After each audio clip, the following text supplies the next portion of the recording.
Okay, no risk ഇല്ലാതെ trade ചെയ്യാം. 100% return, അതേപോലെ തന്നെ നിങ്ങളുടെ ക്യാപിറ്റൽ 100% സെക്യൂർ. നിങ്ങൾക്ക് എപ്പോൾ തോന്നുന്നു അപ്പോൾ വിഡ്രോ ചെയ്യാൻ capital. So there is no risk in this game actually. ഇത് ഞാൻ പറഞ്ഞല്ല. ഞാൻ ഇപ്പം കുറച്ച് ഡേയ്സ് ആയിട്ട് റീൽസിലും അല്ലെങ്കിൽ സോഷ്യൽ മീഡിയ പോസ്റ്റിലും കാണുന്ന കുറച്ച് പരിപാടിയാണ്. എൻ്റെ ഇൻസ്റ്റാഗ്രാം ആൽഗോരിതം ഞാൻ മാറ്റിയെടുത്തുകൊണ്ടിരിക്കുകയാണ്. പക്ഷേ അഡ്വർടൈസ്മെൻറ്റ് എന്ന് പറയുന്ന സാധനം പുഷ് ചെയ്തു പോയി. ഓക്കെ, എനിവേ, ഞാൻ പറയാൻ വരുന്നത് കുറച്ച് കാര്യങ്ങളാണ്. ട്രേഡിംഗ് ഫീൽഡിലുള്ള കുറച്ച് മിത്തിക്കൽ ഫാക്ട്സും ആൻഡ് അതിൻ്റെ ഒരു റിയാലിറ്റി ചെക്കും, ഫാക്ട് ചെക്ക് എന്ന് വേണമെങ്കിൽ പറയാം.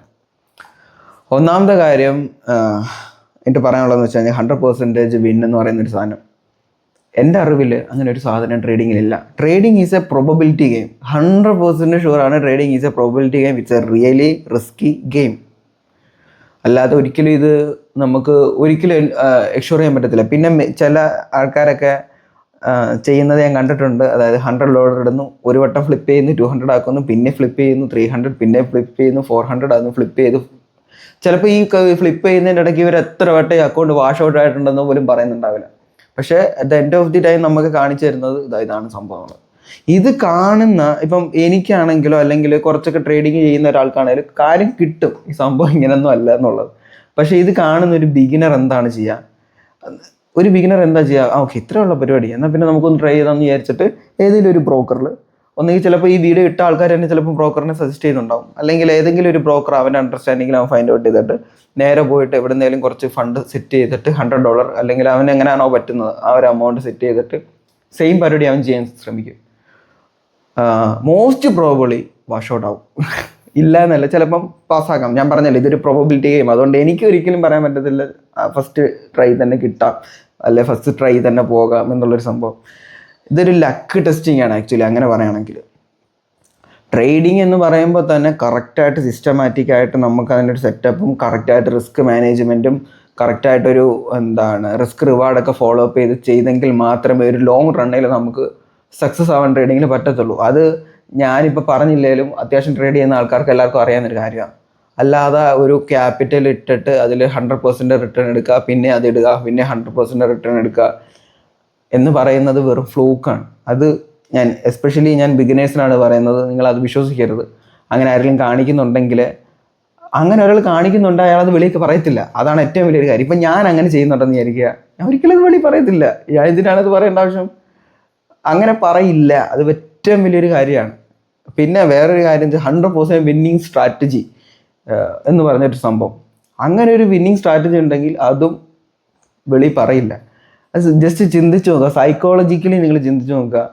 നിങ്ങളുടെ കയ്യിലൊരു ജെമ്മുണ്ട്, ഓക്കെ? ആ ജെമ്മ് എത്രത്തോളം നിങ്ങൾ പറഞ്ഞ് നടക്കും തോറും അതിലേക്ക് വരുന്ന ആൾക്കാരുടെ അട്രാക്ഷൻ കൂടുകയും ആ ജെമ്മിൻ്റെ വാല്യൂ കുറയാനും ചാൻസ് ഉണ്ട്. അതേസമയം നിങ്ങൾ ആ പ്രേഷ്യസ് ആയിട്ട് തന്നെ നിങ്ങൾ വെച്ച് നിങ്ങൾ അതിനകത്തുനിന്ന് അതിൻ്റെ വാല്യൂ മുമ്പോട്ട് ഹൈ കൊണ്ടുവന്നുകൊണ്ടിരിക്കുകയാണെങ്കിൽ ഒബ്വിയസ്ലി നിങ്ങൾക്ക് അങ്ങനെയാണ് ഒരു ബെനിഫിറ്റ് ഉണ്ടാക്കുക. ഞാൻ പറഞ്ഞതിൻ്റെ ഒരു എക്സാമ്പിൾ മനസ്സിലായെന്ന് വിചാരിക്കുന്നു. അല്ലാതെ എനിക്ക് തോന്നുന്നില്ല. ഒന്നാമത്തെ കാര്യം, ദർ ഈസ് നോ 100% വിന്നിങ്. അങ്ങനെ ഒരാൾ എൻ്റെ മുന്നിൽ കൊണ്ട് കാണിച്ചു തരുവാണെങ്കിൽ, ഞാൻ ഇത്രയും നാളും ട്രേഡിങ്ങിൽ ഉണ്ടാക്കിയ എൻ്റെ സെറ്റപ്പും ഞാൻ കൊടുത്ത സമയവും ഞാൻ വേസ്റ്റ് ചെയ്ത എൻ്റെ മണിയും ഞാൻ ബ്ലോക്ക് ചെയ്ത ഫണ്ടഡ് അക്കൗണ്ടിൻ്റെ ഫീസും കാര്യങ്ങളും എല്ലാം വെറുതെ അല്ലേ? ഞാനെന്നല്ല, എല്ലാം ഈ സ്ട്രഗിൾ ചെയ്യുന്ന ട്രേഡേഴ്സ് എല്ലാം. ഇതപ്പോൾ എന്താ വെറും കുഞ്ഞുകളിയാണെന്നാണ് വിചാരം? ഒരിക്കലും അല്ല. Like trading is A risky game and it is probability game more probably. ഈ പ്രോബബിലിറ്റി ഗെയിം എന്ന് പറയുമ്പോൾ, ഈ പ്രോബബിലിറ്റിയെ പറ്റി കൂടുതൽ മനസ്സിലാകുമ്പോൾ എന്താണ് ഈ പ്രോബബിലിറ്റി ഗെയിം എന്ന് പറയുന്നത് മനസ്സിലാവും. ഒരിക്കലും പോസിബിലിറ്റി അല്ല, probability. Okay, not the point. രണ്ടാമത്തെ കാര്യം, ഇതാ ഭയങ്കര ഇൻട്രസ്റ്റിംഗ് ആയിട്ട് എനിക്ക് തോന്നിയേ. 0 കോസ്റ്റിൽ ട്രേഡിംഗ് പഠിപ്പിക്കാം എന്നുള്ളൊരു അഡ്വർടൈസ്മെൻറ്റ്. 0 കോസ്റ്റിൽ ട്രേഡിംഗ് പഠിപ്പിക്കാം. ഞാൻ വിചാരിച്ചു ആൾക്കാരൊക്കെ നന്നായി തുടങ്ങിയോ, ഗാന്ധിജിയുടെ ചിന്താഗതിയുള്ള ആൾക്കാരാണ്. എനിക്കൊരിക്കലും പറ്റത്തില്ല ആരും ഫ്രീ ആയിട്ട് പഠിപ്പിക്കാൻ. ഞാൻ എൻ്റെ സമയം കൊടുക്കുന്നുണ്ട്, എൻ്റെ എഫേർട്ട് കൊടുക്കുന്നുണ്ട്. എനിക്ക് മെൻറ്റർഷിപ്പ് ഉണ്ട്, ഓൾമോസ്റ്റ് 2 year ആയിട്ട് ഞാൻ മെൻറ്റർഷിപ്പും ചെയ്യുന്നുണ്ട്. ബട്ട് സ്റ്റിൽ ഞാൻ പറയുവാണ്, ഞാൻ ആദ്യമേ ചിന്തിച്ചു 0 കോസ്റ്റിൽ ഇങ്ങനെ.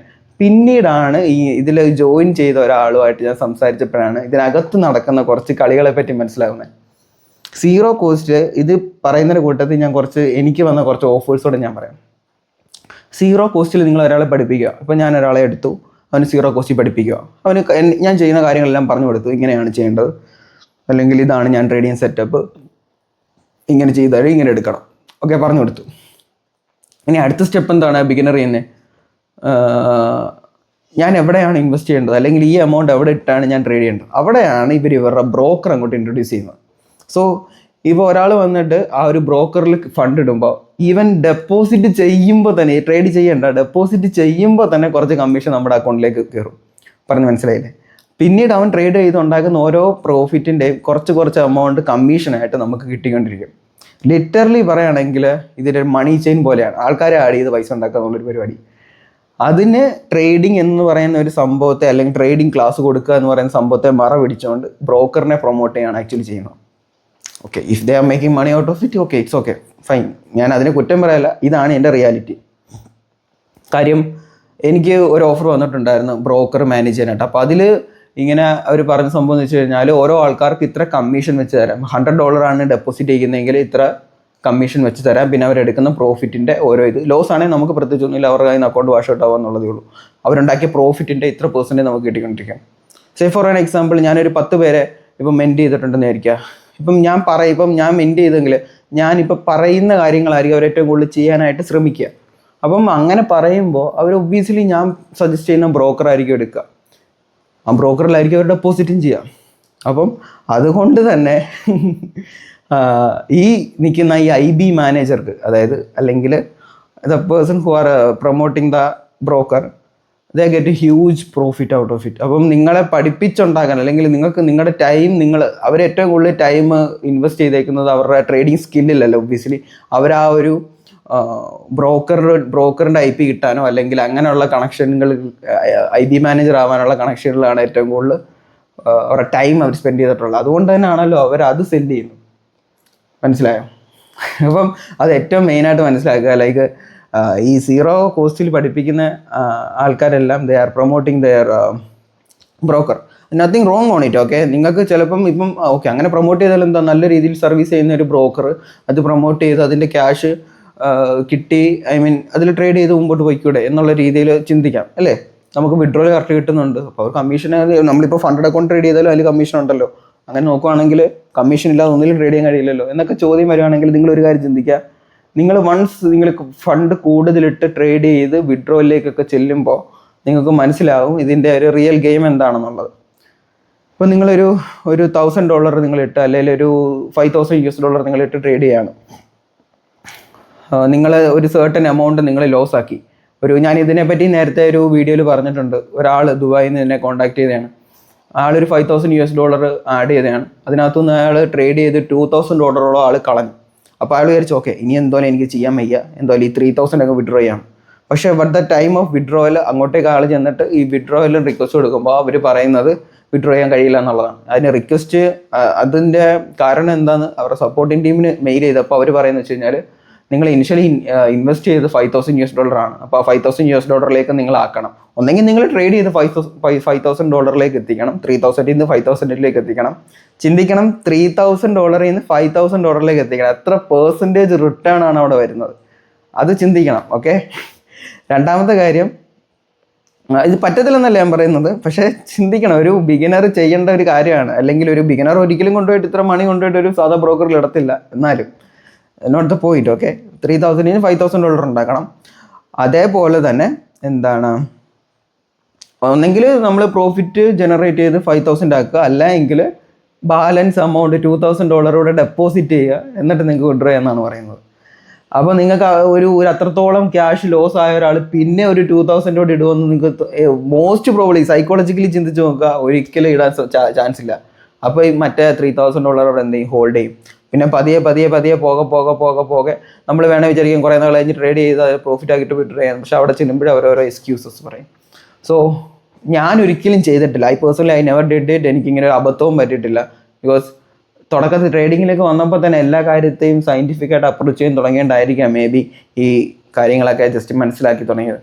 അതുകൊണ്ട് തന്നെ ഒരു കാര്യം മനസ്സിലാക്കുക, ഫ്രീ ഓഫ് കോസ്റ്റിൽ ആരും നിങ്ങൾക്കൊന്നും തരുന്നില്ല. അങ്ങനെ ആരെങ്കിലും തരുന്നുണ്ടെങ്കിൽ അത് അവരുടെ ബെനിഫിറ്റ് ആയിരിക്കും. ഇന്നത്തെ കാലത്ത് ആരും അത്ര പുണ്യാളന്മാരുണ്ടെന്ന് എനിക്ക് തോന്നുന്നില്ല. അങ്ങനെ ഉണ്ടെങ്കിലും വിച്ച് ഈസ് വെരി ഗുഡ്. ഞാൻ ഇപ്പം എൻ്റെ കേസ് പറയുകയാണെങ്കിൽ ഞാൻ സ്പെൻഡ് ചെയ്യുന്ന സമയത്തിന് ഞാൻ പെർഫെക്റ്റ് ആയിട്ടുള്ളൊരു എമൗണ്ട് ഫീ ആയിട്ട് ഞാൻ വെച്ചേക്കുന്നുണ്ട്. അങ്ങനെയാണ് ആക്ച്വലി ചെയ്യേണ്ടത്. ഇപ്പോൾ ഒരു എക്സാമ്പിൾ ഞാൻ പറയാം. ഒരാൾ കഷ്ടപ്പെട്ട ഒരു സാധനം ബിൽഡ് ചെയ്ത് അത് ഒരാൾ ഫ്രീ ആയിട്ട് അല്ലെങ്കിൽ അയാളുടെ അത് ചുമ്മാ കൊടുക്കുവാണെങ്കിൽ ഓക്കെ, പിന്നെ അതിലോട്ടൊരു കണക്ഷനും ഇല്ല എങ്കിൽ നമുക്ക് വേണമെങ്കിൽ പറയാം ഓക്കെ, പിന്നീട് അവന് ആവുന്നേ ആയിക്കോട്ടെ. പക്ഷേ നമ്മുടെ ടൈമും നമ്മുടെ എഫേർട്ട് എഗെയിൻ അതിന് വേണ്ടി അല്ലെ ഒരാൾക്ക് വേണ്ടി നമ്മൾ അഗെയിൻ സ്പെൻഡ് ചെയ്യുന്നുണ്ടെങ്കിൽ വി നീഡ് ടു അല്ലെങ്കിൽ ആ ആൾക്ക് എന്തെങ്കിലും ബെനിഫിറ്റ് ഔട്ട് ഓഫ് അതിൽ നിന്ന് കിട്ടണം. ഒബ്വിയസ്ലി യെസ്, അല്ലെങ്കിൽ ഈ കാര്യത്തിൽ ഒന്നും കാര്യമില്ല.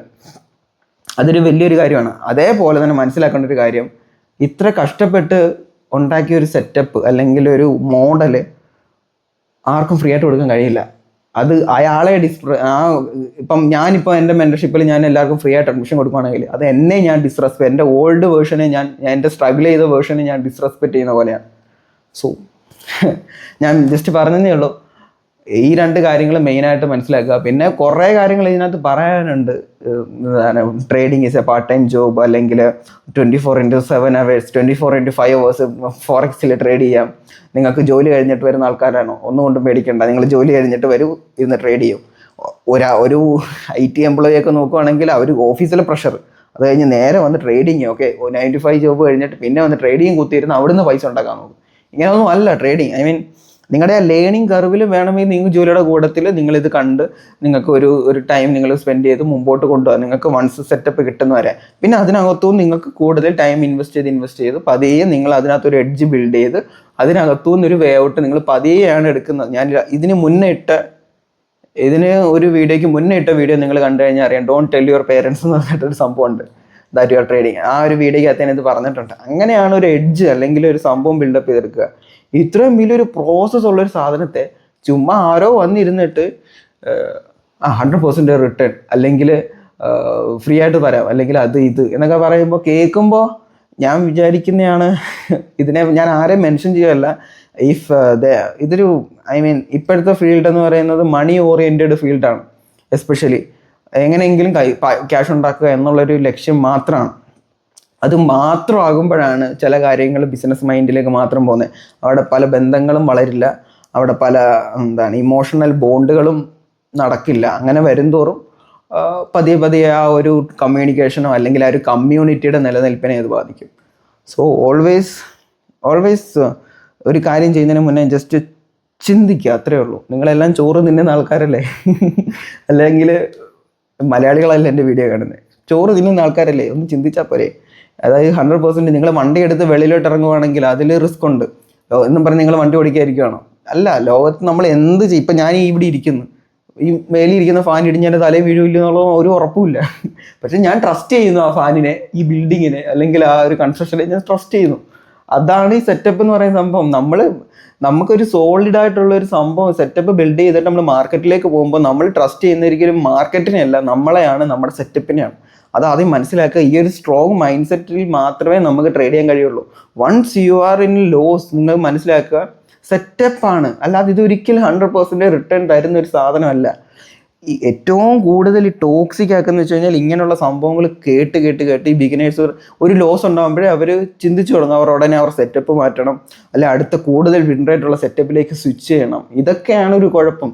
ഞാനൊരു കാര്യം പറയാം, ഞാൻ ഈ പറഞ്ഞ കാര്യങ്ങളൊക്കെ നിങ്ങൾ ആരെങ്കിലും ചെയ്യുന്നുണ്ടെങ്കിൽ, അതായത് നിങ്ങൾ IB കൺട്രോൾ ചെയ്യുന്നുണ്ടെങ്കിലോ അല്ലെങ്കിൽ അങ്ങനത്തെ സംഭവങ്ങൾ, പ്ലീസ് നിങ്ങളൊന്ന് ചിന്തിച്ച് നോക്കുക. നമുക്ക് പറ്റുന്ന രീതിയിൽ നമ്മൾ ആ ഒരു സമയത്തേക്ക് നമ്മളായിട്ടുണ്ട് എഡ്ജ് ബിൽഡ് ചെയ്ത് കൊണ്ടുവന്ന് നിങ്ങൾക്ക് ചിലപ്പോൾ നിങ്ങൾ ട്രേഡ് ചെയ്യുന്നുണ്ടാവും, പക്ഷെ നിങ്ങളൊരു എക്സ്ട്രാ ഇൻകത്തിന് വേണ്ടിയിട്ട് ആരുടെയും ജീവിതം ബലിയാടാക്കാതിരിക്കാൻ നോക്കുക maximum. Because I have seen so many people. എൻ്റെ ഓൾഡർ വേർഷനെ തന്നെ ഓർക്കുമ്പോൾ എനിക്ക് വിഷമമാവാറുണ്ട് ചില സമയത്ത്. ബിക്കോസ് എത്ര ആൾക്കാർ, എനിക്കറിയാം ഒരു 35 lakhs തന്നെ ആൾക്കാർ കളഞ്ഞിട്ടുണ്ട്. എനിക്ക് ഒരാൾ വന്ന് മെസ്സേജ് അയച്ചാണ്, ഒരു ദുബായിൽ എങ്ങാണ്ട് ജോലിയുള്ള ആൾ പറയുന്നത് വെച്ച് കഴിഞ്ഞാൽ അയാളുടെ ഫാമിലിയോട് അയാൾ എന്ത് പറയും, ആൾ വീട് പണിയാൻ എന്തോ വെച്ചിരുന്ന ക്യാഷൊക്കെയാണ്. ജസ്റ്റ് ഒരു IB മാനേജർ വന്ന് എന്തോ പറഞ്ഞു, ബ്രോക്കർ. പക്ഷേ ഞാൻ ഒരിക്കലും ആളെ കുറ്റം പറയില്ല. ആ IB മാനേജറിന് ആളുടെ പോയിന്റ് ഓഫ് വ്യൂവിൽ ആൾ ചിലപ്പം വിജയിച്ച് കാണും. He made money. ഒരാൾക്ക് ക്യാഷ് ഉണ്ടാകണമെങ്കിൽ ഒരാൾ ലൂസ് ചെയ്യണം. That's on nature law. അതായത് ഇപ്പോൾ ഒരു സിംഹത്തിന് ഇരയാകണമെങ്കിൽ ഒരു മാൻ അവിടെ ബലിയാടാവണം. Choose wisely.